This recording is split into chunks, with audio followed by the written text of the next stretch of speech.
जब सीता मैया वनवास में थीं और चित्रकूट में थीं राम जी के साथ, और जब राम जी से मिलने भरत जी आए, वशिष्ठ जी आए, कैकेयी माँ, सुमित्रा माँ, कौशल्या माँ जब चित्रकूट में आए ना, तो वहां आपने सुना होगा माता सीता के पिता श्री जनक जी भी आए थे। सुना ना? जब जनक जी आए तो जनक जी रोने लगे सीता माता को। सीता माँ उस समय जंगली वेश में थी, वलकल वस्त्रों में थी, नंगे पांव, कांटे कंकड़। एक बाप अपनी बेटी को कैसे पालता है उसे पता होता है, और जब बेटी के जीवन में जरा भी दुख होता है ना, तो बेटी से ज्यादा उसका बाप रोता है, बेटी से ज्यादा उसका बाप रोता है। सोचिए कि माता सीता की उस हालत को देखकर जनक जी कितना रोए होंगे। लेकिन जब जनक जी रोए तो राम जी ने कहा, पिताजी मुझे पता है कि मैंने आपकी बेटी को बड़ा दुख दिया, बहुत समझाया था मैंने कि वनवास ना चलो, बड़ा कष्ट उठाना पड़ेगा, नहीं मानी आपकी बेटी। जनक जी ने आंसू पोंछते हुए राम जी से कहा, राम मैं इसलिए नहीं रो रहा हूं कि मेरी बेटी तुम्हारे संग वनवास में आई और इतना कष्ट उठा रही है, मैं तो खुशी से रो रहा हूं बेटी, तुमने अपने पिता का नाम गर्व से उठा दिया कि तुमने अपने पति का साथ नहीं छोड़ा। गर्व है मुझे कि मैं तुम जैसी बेटी का पिता हूं जिसने अपने संस्कारों को नहीं छोड़ा।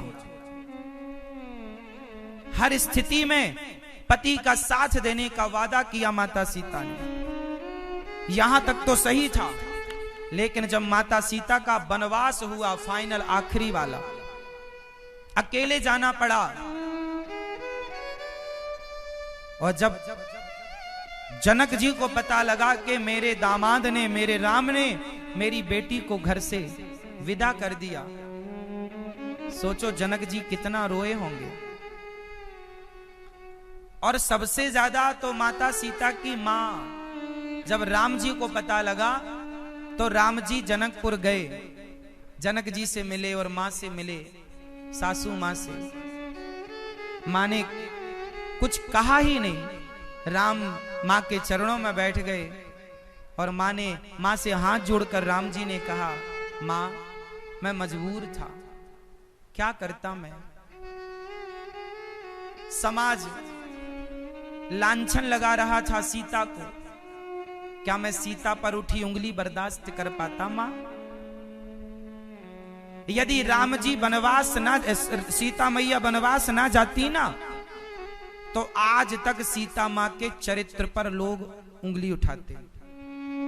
कम से कम वनवास चली गई और अपनी शुद्धता का प्रमाण देकर पृथ्वी में समा गई, तो कम से कम लोगों की कलेजे में ठंडक तो पड़ गई कि नहीं, जैसा हम सोच रहे थे वैसा नहीं था।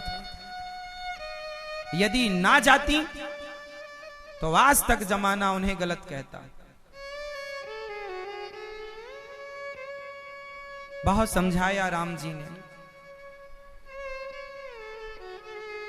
मां बोली, राम तुम दुखी ना हो, मैं तो प्रसन्नता के आंसू बहा रही हूं कि मेरी बेटी ने किसी भी हाल में उसने अपने धर्म को नहीं छोड़ा, उसने पति की आज्ञा मानी। जैसे राम ने माँ बाप की आज्ञा मानी, पिता की आज्ञा मानी। पुत्र का धर्म होता है पिता की आज्ञा मानना, और पत्नी का धर्म होता है पति की आज्ञा मानना।